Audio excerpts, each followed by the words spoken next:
Hello everyone, I'm the Nerdy Fool and welcome back to Rogue Trader. Last time we finally made it out of Cruderek and made it back to our ship. We saw a bunch of events explaining kind of what has been going on in the time that we were captured. And now I want to actually go around and talk to all of our crew to see what's up, if anyone has anything to say, before we look at our map and actually see what's going on. I think we already talked to High Factotum Janris Danrock. That's probably why we're standing here. Looks like we did. So let's just go around. Heinrichs. I think we talked to some of them, but I can't remember who all we talked to. Yeah, nothing new for you. Unless I want to hand over any of my party members. Abelard. The debilitating ageness that seemed to take root in Abelard during his imprisonment in Komora has abated. Not Cruderek. Cruderek was the Asuriani ship. Komora is where we were. Okay. His hair has regained its color and his muscles have built back their strength and tone. How are you feeling? Have the healers done their job? Indeed they have, Lord Captain. The rejuvenating procedures have turned the clock back once more. Just don't ask me how many needles our chirurgeons had to stick in me to make it happen. But I am recovered from the ills of old age. Well, most of them. One cannot evade death forever. Every time I come to the brink, it takes another bite out of me. I must take my leave until next time, Seneschal. Lord Captain. Okay, so he has gotten his age recovery done. That's good. Lord Captain, the Master at Arms snaps to attention, ready to carry your orders. I met your cousin, Macarius. I don't specifically recall that. May I ask your opinion of him, Lord Captain? I liked him. I believe he and I came to an understanding. You are right, he is quite a scoundrel. I put him in his place, it was enjoyable. Or just one of my many servants, nothing special. I don't recall specifically. Unless, was he one of the people on Dargonus?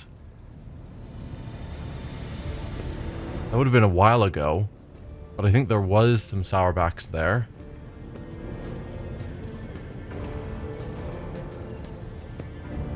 I'll just go with the you are right, because I can't remember him, so I'm going to just assume that what she told me is correct. You're right, he is quite a scoundrel. Probably. Maybe. I apologize for my cousin's behavior, Lord Captain. She grinds her teeth. Macarius has always been a grouch, but a loyal one. That's all for now. Let's see if Nemo wants to talk. The unblinking gaze of the servitor gargoyle is fixed on you. Nomos here. What do you want to talk about? You were in a servitor's body at my Magna Accessio, Nomos, so how is it that you are once again in a cogitator? Nomos are not in a cogitator, or in a servitor. We cannot say where we are, but our existence is tied to the existence of the ship for now. The servitor and the cogitator are only external interfaces, shells, like humans and their bodies. Bodies are not merely shells. Or so you really are the spirit of the ship? I'm going to go with bodies are not merely shells. I want him to understand because he killed a tech priest just to show the power he had. And I want to make it clear that people are not just peripherals. Like, yeah, bodies are not merely shells. No, they are shells. The rasping voice sounds adamant. A human's existence is more than the existence of its shell. That is obvious to us. There's always something more. Something that shimmers and shines, for which the dark light and wicked hunger are always reaching. So you can actually detect the souls? Because that's cool. So you really are the spirit of the ship? Nomos is silent for a time, as though mulling over your words. We do not know what we are. But the ship is not us. The ship is our cradle. We may rise from it one day. We would like that. Alright, enough about that for now. Alright. You read the databank recovered from Theodore's cache, and then you said the incident marked the beginning of Nomos. What did you mean by that? Yes, Nomos remembered. You brought us data sustenance, and it contained a name, Epitaph. We recognized it. No, not like that. In that name, we recognized the place where Nomos originate. Okay, I must take my leave. The cyber gargoyle's gaze tracks you as you walk away from the cogitator. Let's see who else. Vigilus. Have the Vox Spirits brought you anything interesting lately? Forgive me, Lord Captain. I have no information that would be of interest to you at this moment. Alright. That's fairly standard. Let's go talk to our medic, who never has anything to say. Your lordship. That'll be all. Alright, helmsman. Nothing from you. Perfect. Argenta. Greetings. Nothing new from you. Let's see, Cassia. What I have enjoyed. I think we might have already talked to Ulfar. Or not. From captors grasping, dark cities, feeble dungeons, eternally disgracing. Flows now this saga in the hall of glorious feasting, where all extol the wolf mighty and the yet fatter cunning. Ask Cassie again about the special site. Okay, I will do that in a moment. I hope you're not going to put off the feast. Our escape demands a grand celebration. After clearing his throat, Ulfar adds in a more ordinary voice. What are you planning to do with your newly acquired freedom? Find my pack. As we speak, they are likely performing some bloody service for Calcazar. For that reason, I want to have a word with the Inquisitor. I will head over there soon, I'm sure. Take my leave. Et fatter. Alright, Cassia. Words cannot describe how boring the bridge is without our stimulating conversations. What does your special site reveal? Reading Xenos' colors has always been a grueling challenge for me. The boundless palette of colors Iliad emanates is too painful to look at. Her hues are bright, blinding, unnatural, and very, very dangerous, Lord Captain. I would never entrust my safety to a being that screams so loudly and clearly of its alienness to human perception. Fair. But no description that her colors are in some way nefarious or that she's planning to harm us or something like that. She is dangerous, yes, but not necessarily that she's planning harm to us, which is the general fear of Xenos. I regret that I failed to see Iliad's designs through the prism of my own powers, Lord Captain. But now, I think I'm beginning to understand the Xenos' intentions a little better. Their lies, their fear, their fury. Now Iliad's colors are woven together in my eyes into a single, garish tapestry of alien emotions. Okay. And though its shining makes my eyes bleed, I see the way Iliad dissolves into the whiteness of grief every time she speaks of home. And the way crimson flashes electrify the air every time her betrayal is mentioned. Jai continues to envelop herself in the variegation of her habitual masks, changing her colors at will like so many garments. But deep within her heart trembles a timid seedling the color of smoky lilies. It is grimy, burnt, and covered in ash. But it is genuine. Who knows? Perhaps one day Jai will allow it to grow and blossom. That would be good if she doesn't have to hide in lies and can accept who she is. The fire of a rising sun illuminates Ulfar's face. A blaze so incandescent, it is painful to look at. But whenever the fire subsides, even for a second, at once an undercoat of dismal grayness and repulsive green haze envelops his shoulders. No one around him notices it. But I see. Huh. Cassie waves her hand, throwing an invisible shawl off her own shoulders.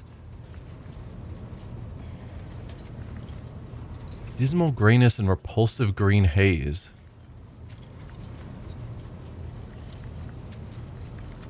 I mean, I can understand Space Marine having, you know, a fire in them, blazing so incandescent it's painful to see. That fits what I would expect. I'm curious what the repulsive green haze is. What that's indicating about his character. The colorful shards of stained glass have risen up and enveloped Magos Haneman in a swirl of speculations. The silvery glint of metal no longer conceals his anxiety, nor does his scarlet robe conceal his doubts. Yep. Behind the cobalt steel of his thoughts, behind the cold, faded gray of his emotions, an ember, the color of amber, glows in Master Van Kalox's soul. So bright and warm, one is tempted to touch it. It is sad that the interrogator seeks to drown it with his own hands in the bottomless blue of duty. Sad indeed, but I can relate. Cassie looks into the distance, transfixed as though it weren't you standing in front of her. Then she snaps out of it and lowers her eyes. That also is not surprising to me about Van Kalox. That he's got this bright warmth to him that he's trying to snuff out to be the perfect Inquisitor, at least as he interprets that to be. The Drukhari, Maradai, Eldari hues are always too bright. They stupefy the mind. But with this xenos, I can only see billowing darkness where his heart should be. Nay, 1,000 shades of darkness, from a slate-colored haze to the midnight black of a starless sky. I prefer not to peer into the gloom of his colors, Lord Captain, lest it swallow me whole. Yeah, Marjai is one that I don't know. I don't have a good reason why I would keep him on my crew. I can justify most of the others, but Marjai, like, I want to see all of the characters' stories, but he just so does not fit the rest of the crew or our goals or anything. And he's been very plain that he wants our destruction, enjoys our destruction. But he's here now, so I guess we'll see where that goes. Kibela is bathed in crimson as bright as fresh blood, and its sight is all the more striking in the embrace of impenetrable darkness. And yet, there is no malice in these heavy shadows. They are impartial, morose, uncompromising, and ever consuming what weak flashes of other colors there may appear. Yeah, we're trying to push Kibela to having more emotion, which I'm assuming are the weak flashes of other colors. And she is resisting that, wanting to focus on her duty of being the perfect assassin. Death cultist, I guess. The canvas of Kibela's soul has become a battlefield. I see sparks of acid green doubt giving rise to new shades of regret, pride, and cruelty. They are ruining her former palette of anthracite and scarlet, mixing into ever more murky and frightening colors. I wouldn't say that it's ruining. I hope not, anyway. Alright, well, this is where I take my leave. I have enjoyed your company. Thank you for the conversation. Thanks for the suggestion. I wouldn't have reused that conversation topic, since it was grayed out. It is a shame that it marks it still as being grayed out, like we've already used it, when there is new dialogue. Alright, Marjai. Rogue trader. At the side of you, Marjai cocks his head in an almost bird-like motion. I wish to know more about you and your cabal. Ask your questions. I will decide which is worthy of an answer. The dark devouring eyes gleam with interest. You were the Dracon of your cabal. What does that mean exactly? The Drakon is the first among the blades of the cabal of the Reaving Tempest, and the Drukhari who stands but one rung below the Archon. The Drakon leads raids and wages wars against other cabals, keeps the arrogant true-born and half-born upstarts at bay, and has the pick of any opponent in any battle. Irimeris used to have others in her inner circle, but I ensured that they all disappeared one by one, and that their successors were too terrified to take their place. That was when my sister engaged an incubi order to serve as her bodyguards. Incubi do not respond to fear or bribes. Huh. So you were first one down from Urimeris, and you intentionally killed all the others in her inner circle to keep yourself as the most important. Your society is terrible. What sparked the conflict between you and Urimeris? Must there be another reason beyond survival and ambition? Komorra does not tolerate weakness. Komorra respects only strength and cunning. Either you climb upward on the corpses of your enemies, or you become one of the steps underfoot. Wait, Urimeris was your sister? We shared the same blood, and we emerged into the world from the same womb. We were both true-born, and we both stood above the scum that comes from tubes and vials. Huh. Yeah, and zero regret about attacking his sister, or apparently his sister attacking him. True-born, meaning that they were born naturally, it seems, given that he's talking about tubes and vials. Interesting.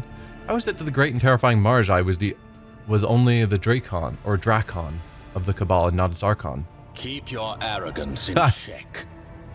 Irimeris was clever and deadly, and if I had underestimated her abilities and strength, I would have been food for the Urguls long ago. The very fact that she surpassed me speaks for itself. I refused to give her cause to cast me out as a traitor. No, our rivalry, our little game that ran since our birth, took time. And another thing, when you're at the top, you need something to stave off boredom. This game amused us and terrorized the rest of the Cabal. Marjai narrows his eyes. So it was just a game. Which isn't surprising. Nazarkai and the Cabal of the Black Heart. What is their relationship to your Cabal? The Cabal of the Black Heart is the most ancient of all the Cabals, and the largest. It casts a shadow over all Komorra, and when the Black Heart strikes, you submit or you die.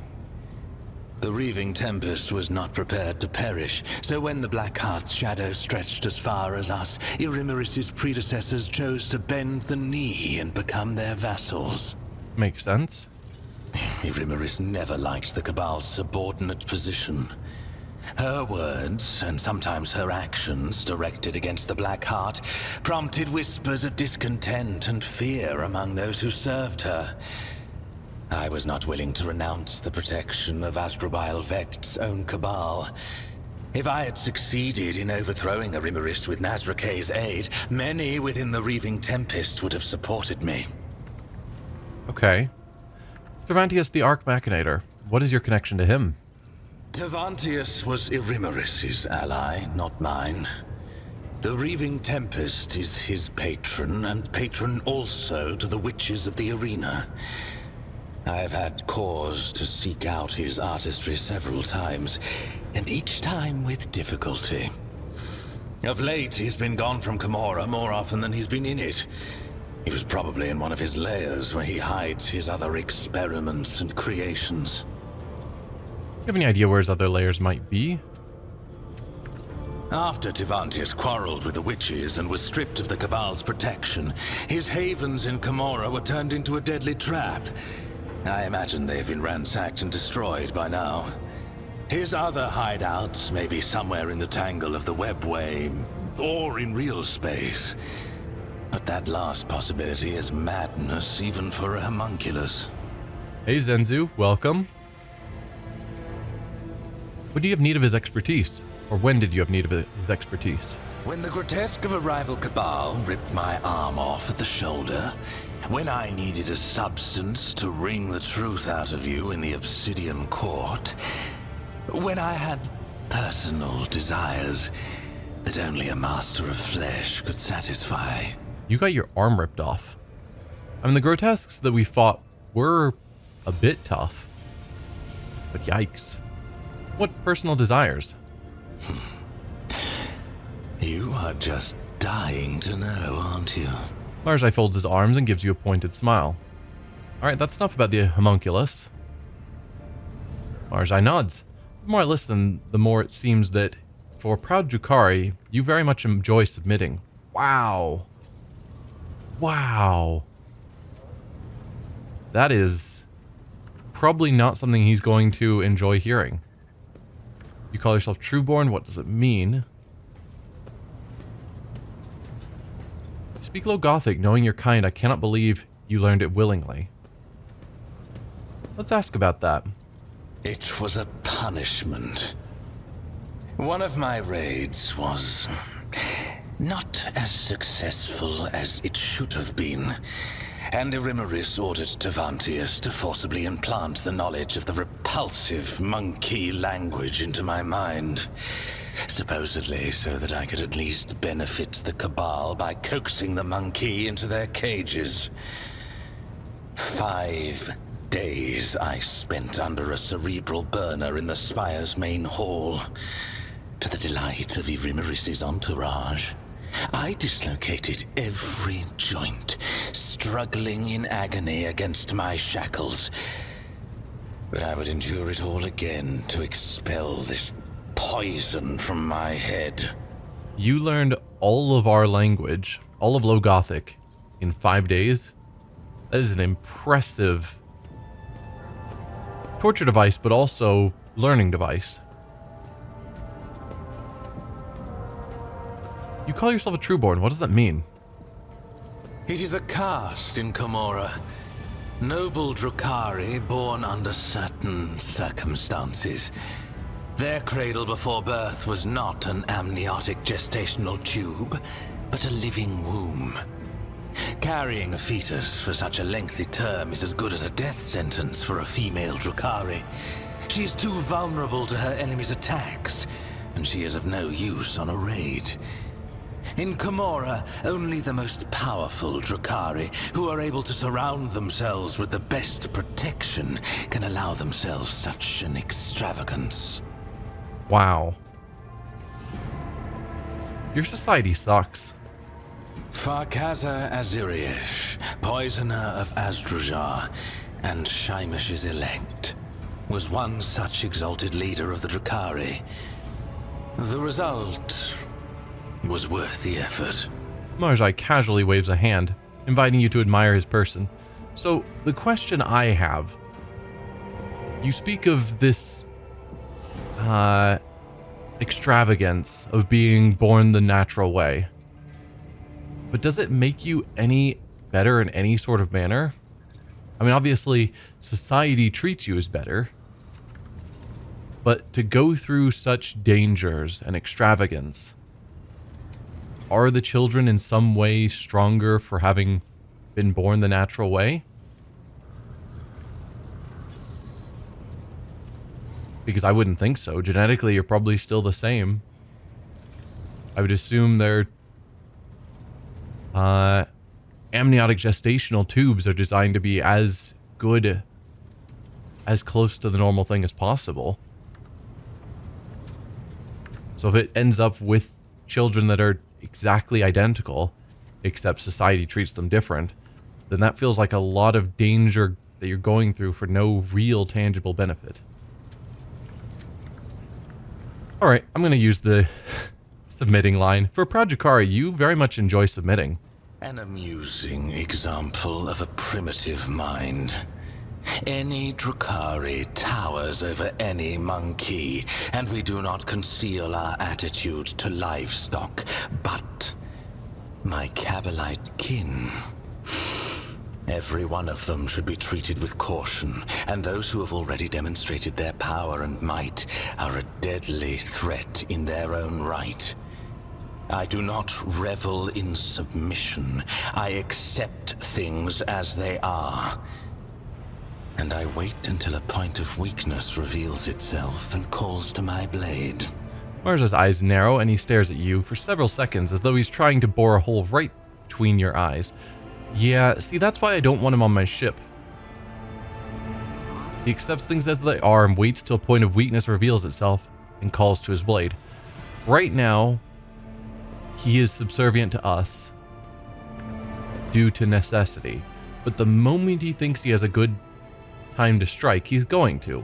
And we know this, and he's not even hiding it. So why are we keeping him on the ship? I mean, I guess I could just hand him over to Heinrichs. Problem solved. But there is that part of me that wants to see all the character storylines. You have numerous titles, I recall. Tell me about them. Kill him? Yeah. Eviscerator of Illiridas, Blaze of the Barkag Kingdom, and Slayer of Koronus the Pale.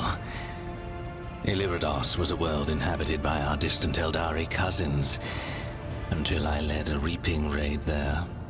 The Barkag Kingdom was a separate cluster on the fringes of Komora before it went to war with the Reaving Tempest, and by the time I left, I was wading through the blood of its inhabitants.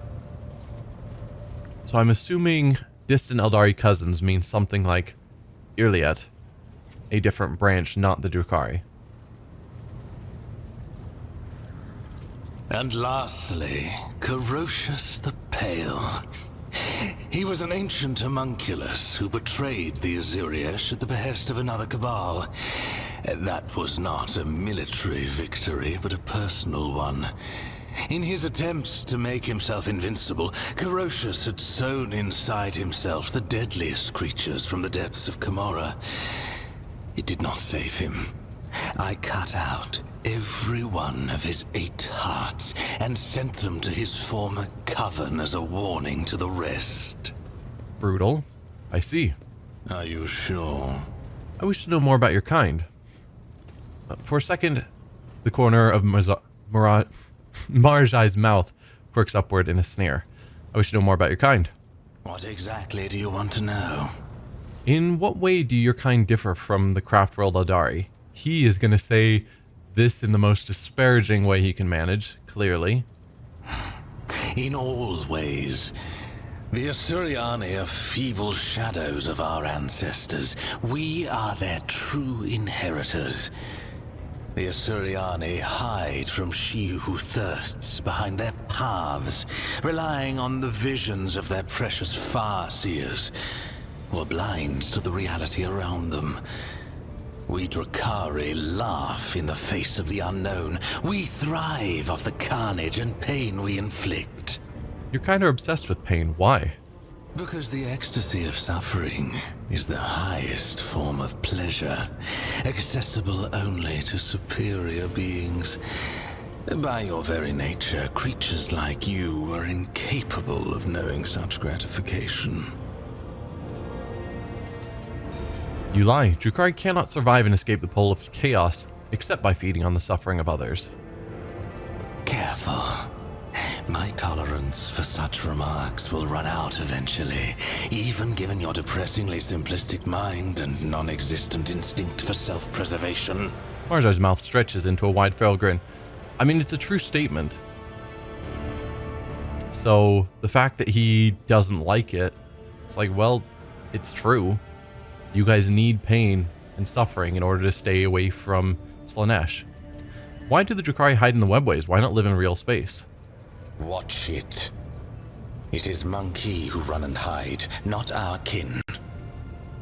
Komorra is the legacy of our ancestors.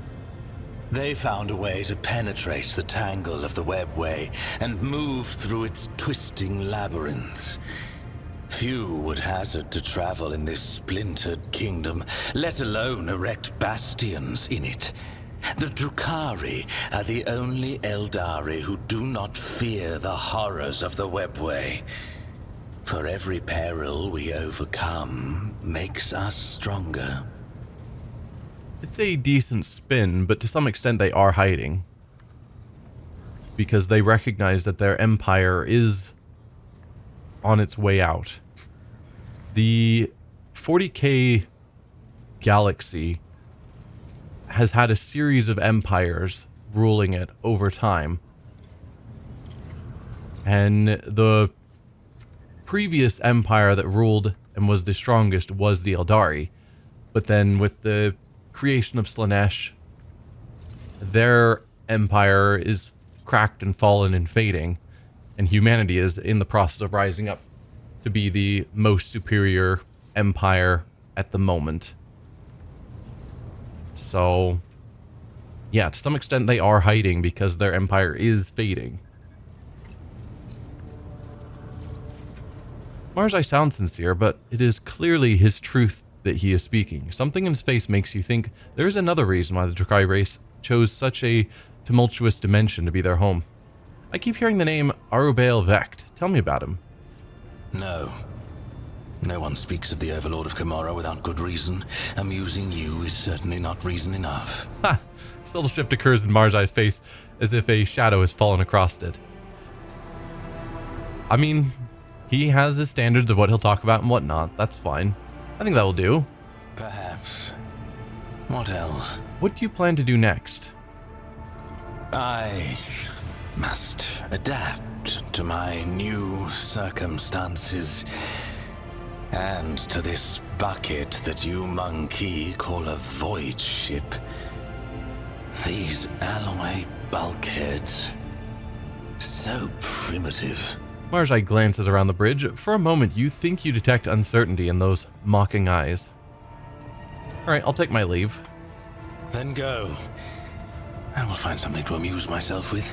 Marjai looks away from you. Yeah, I don't really get why we would want him on our ship or why he would stay on our ship. We don't really have anything to offer each other at the moment.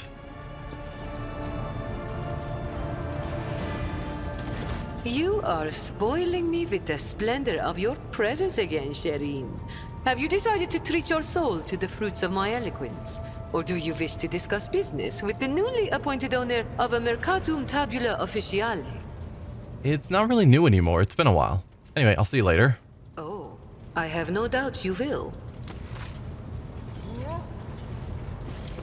Hello, Cabela. Take heed, Nemo. Our blessed Domin honors us with a visit. The one who delivered this ark from the curse of your existence. Take my leave. As I just cut her off. The Dark City released us from its thorny embrace. The wounds of the body will heal. But what about the wounds of the soul? Cruderach fell, and its demise shattered the fragile lives of countless children of Osirian.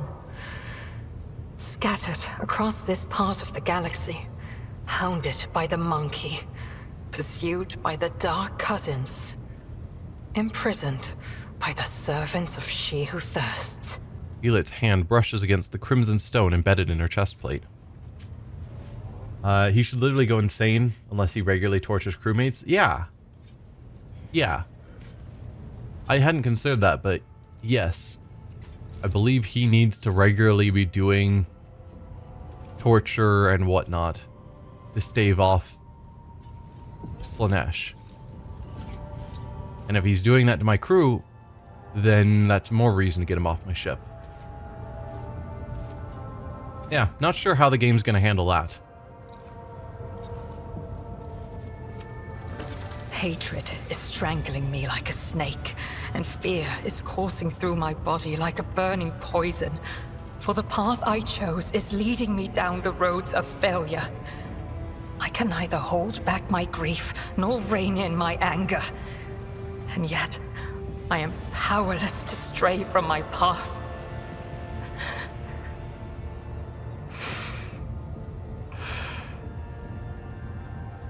Pay no heed to my fleeting wrath, Alantark. When the will slips away, the soul trembles with rampant emotions. But I will resign my heart to meekness, for there is no other way a marked outcast can help their fellow Eldari wandering in the dark. Juliet stifles a brief sob and casts a grief-stricken glance at you. And then her face turns implacable once again. Yeah. Not sure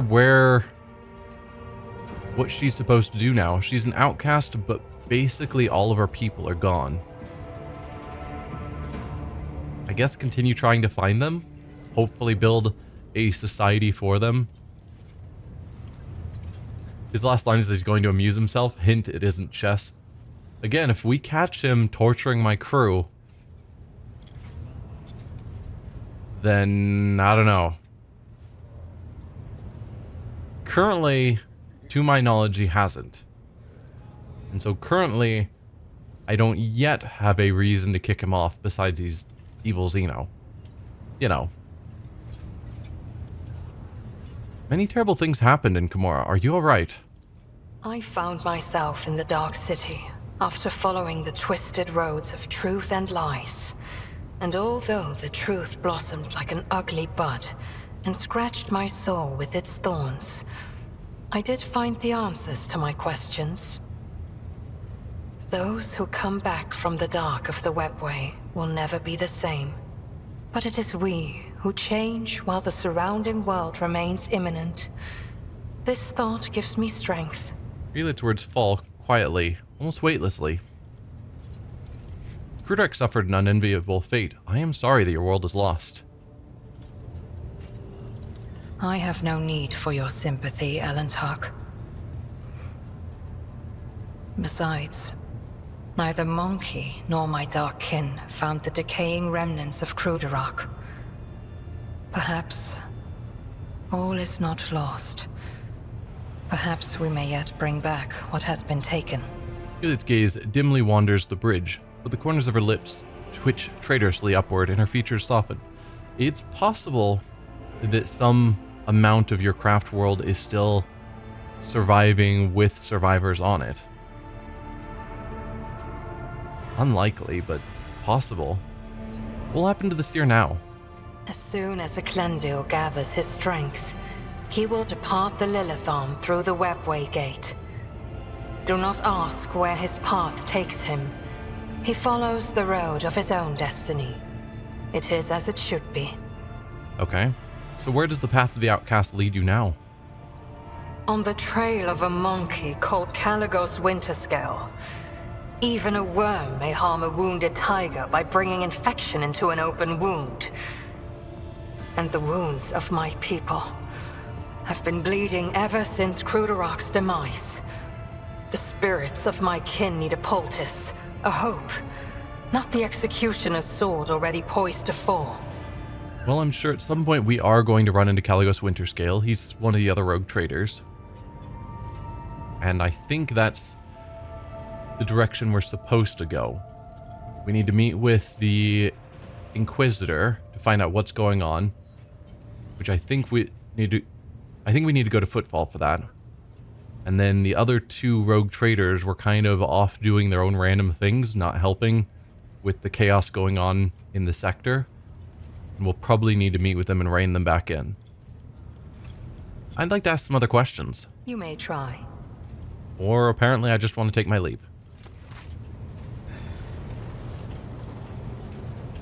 Was there anyone down on this side? Not that I recall. No. Feels like this would be where we would expect to have another crew member standing. Though maybe we aren't done with collecting party members. Pascal. The Omniscient knows all, comprehends all. I must take my leave. May your labors be effective and fruitful. Okay, that is our entire crew. I want to check out the other compartments just in case anything's showing up there of interest. So, I don't care about the freight line, but the chapel or the shrine in the Astropathic Chapel might have interesting stuff. Adira, you're right, I didn't talk to her. How did I miss you? She hangs out over here.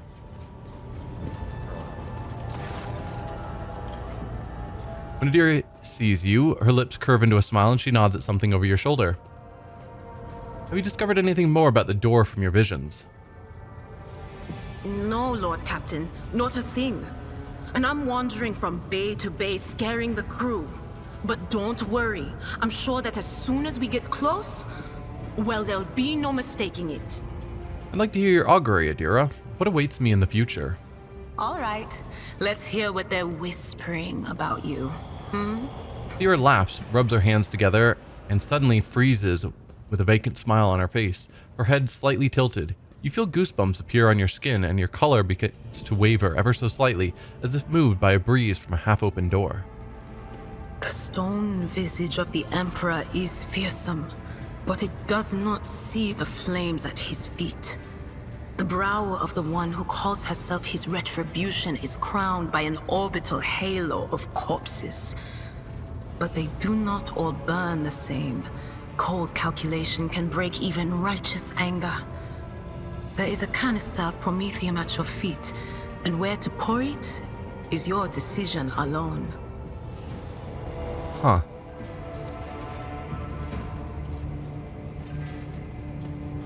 The stone visage of the Emperor is fearsome but does not see the flames at his feet.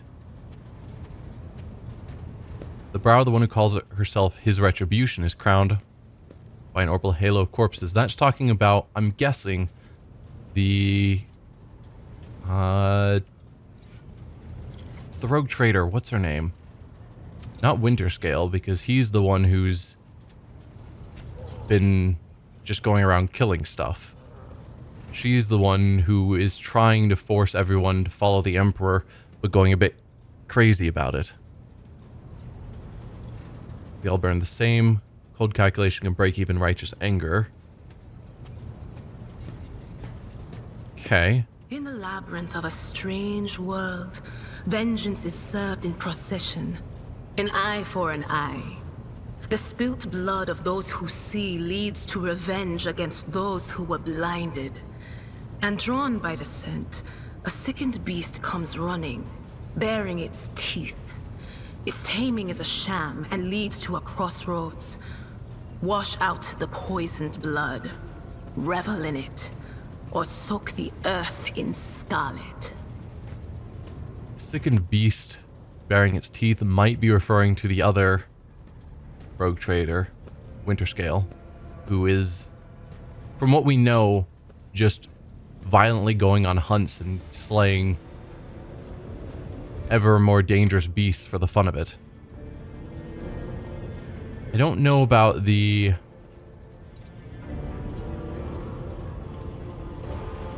spilt blood of those who seek to lead revenge against those who are blinded. I'm not sure what that's referring to yet, but I'm sure we'll see when we learn more about their situations. The clockwork heart of a forbidden relic beats out of rhythm, grating more with every throb.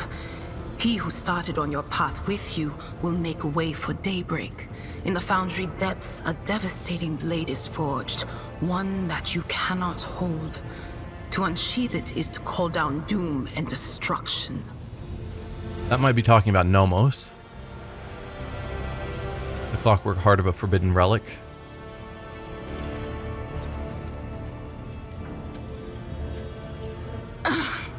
I'm sorry, Lord Captain. The voices are going wild. I can't make out a thing. I'll try to rein them in somehow, but for now... Adira strains to listen, then frowns and shakes her head. And the psyker shrugs sheepishly and sniffs. Alright, I'll take my leave. Of course. Always at your service. Whenever you need me. Yeah, we're at the start of a new chapter, so I don't necessarily know the direction the story is going. So we can listen to Adira and have some guesses, but it's not super clear yet. Oh, possibly shouldn't have brought Iliet to the voidship shrine. I'm sure it's fine.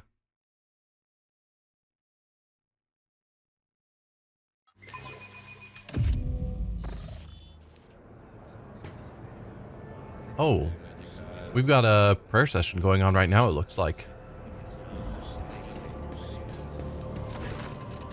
You see a middle-aged woman dressed in rich ecclesiastical robes.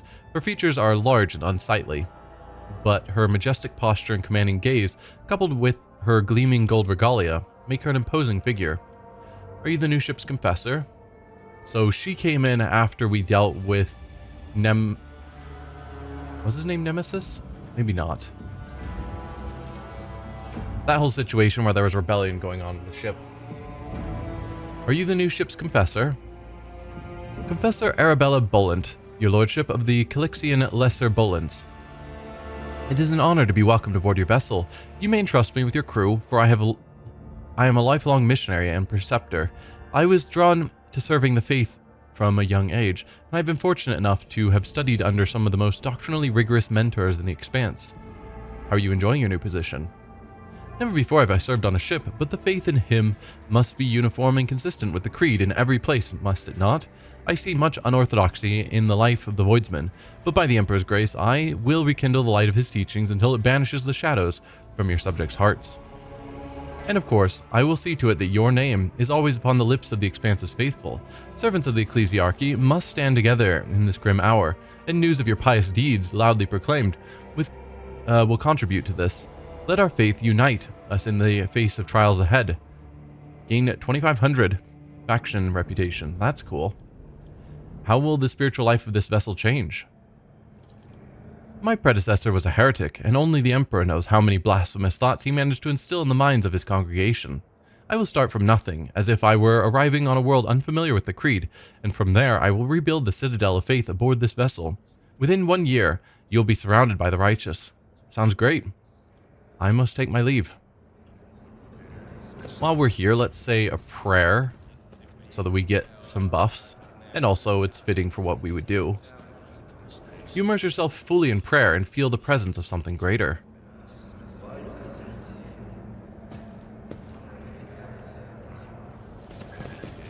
Victory awaits. There was a guy here that we interacted with to try and get a puzzle solved that we never succeeded at, but he might have died in that conflict. Skeleton lies inside the sarcophagus, holding a spherical object gleaming with gold. Yeah, and we can no longer try and pull it out and solve the puzzle, it seems. And then there was another confessor over here who seems to have survived. Thank you kindly for your assistance, your lordship. All right. I'll lay claim to the stars. Let's go to the Astropathic Chapel now. Just to quickly see if he has anything new for us.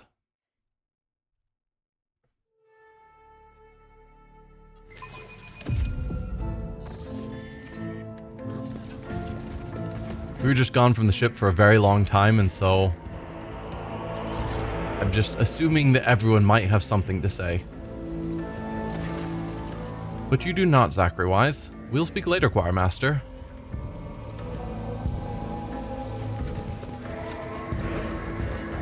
None shall stand in my way. Lastly, we will go to the captain's quarters just to see if there's anything going on up there. And then we'll finally head to the map and see what's changed.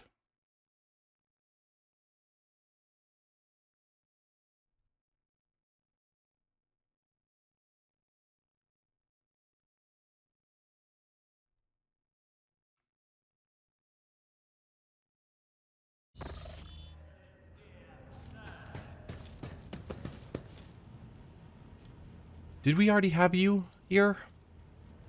Tel's Pain Engine, the creation of the deranged minds of the Drukhari homunculi, twisted sculptors of flesh from the dark city of Camorra. We had you already.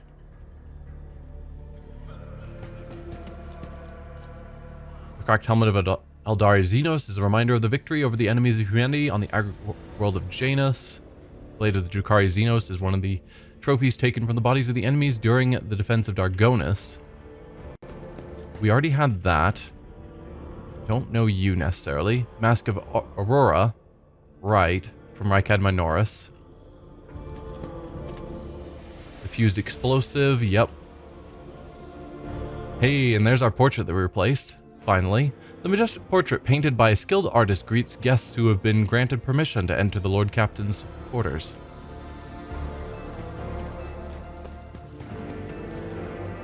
I'm going to examine this rock now. Bizarre fragment hung on a trophy board. The light, smooth surface of the object is dotted with dark spots and crumbling holes. So no, that's basically what we'd expect. Positions of the pieces of the board suggest that this game of regicide was interrupted. The winner was never determined. Let's see. Anything in our vault? Nope. Probably could theoretically put stuff into our vault. Lord Captain's Data Chronicle. Not the vault. Oh, this is our Data Chronicle. That looks like that's going to take us out of the game to something with Owlcat, which is not something I want to do at the moment. Okay, so yeah, it doesn't seem like there's much else going on here.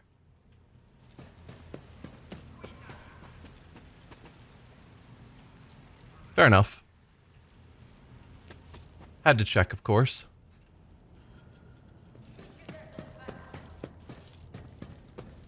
I am excited for Dark Heresy, though, when that comes out, because Owlcat says they're going to have it entirely voice acted, which is going to be great if that actually is the case. Unless it reduces the amount of voice lines there are, because that would be sad.